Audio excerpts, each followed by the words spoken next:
how do you recruit your apprentices? I mean, we as a business at IMP, we've worked really hard to recruit apprentices, and I found it really difficult to identify, because you've got a limited data set in terms of what you have to make a decision. What does your process look like? Because it looks like you've had some great success in terms of the apprentices you've managed to recruit. We try and have a good advert for starters, advertise in the right places.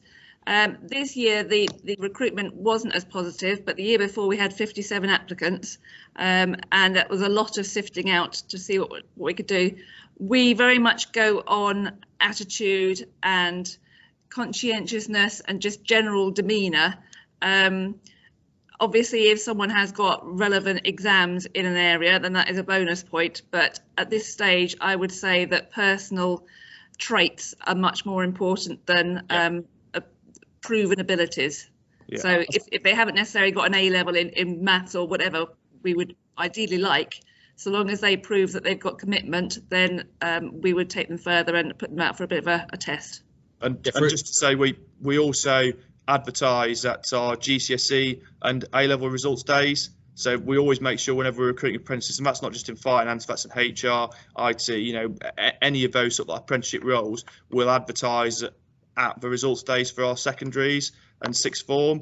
And when there's a careers fair, we'll have a Boudica Schools Trust stand, because why would you not? And Charlie, you work in your old German classroom.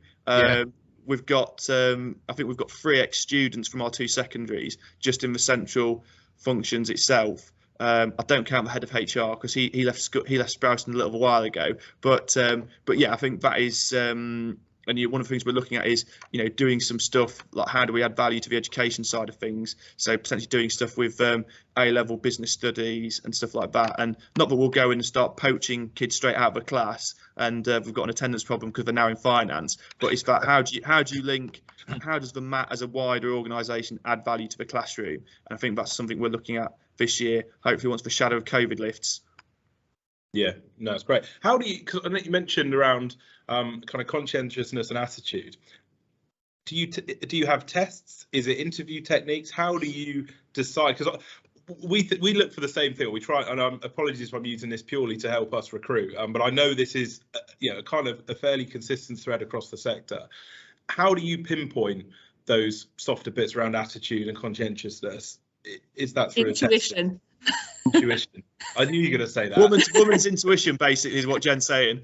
Okay, so we just need to borrow Jen. So we'll borrow Jen for commission out. Her charge out rate is surprisingly high. That's all I'll say at this point. I think it's one of those things. It's trying to make the interview more of a conversation. I think you always try and get that thing where people say, "Oh, you need to put people under pressure in an interview to get the best out of them."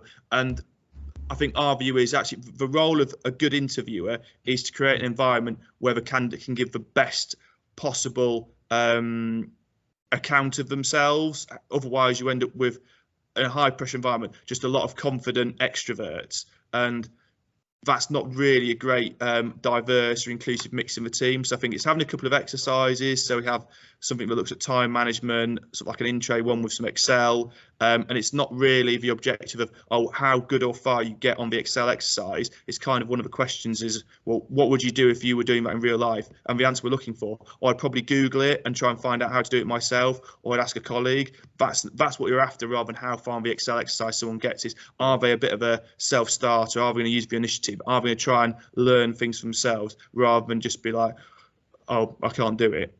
So I suppose it's getting those sort of questions teased out. I mean, you can always say, oh, would you describe yourself as conscientious, and hope they say yes, but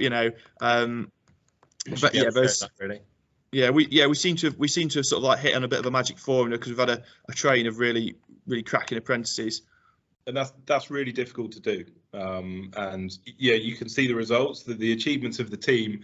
You can see that's delivered by a breadth of expertise in the team and that culture of excellence.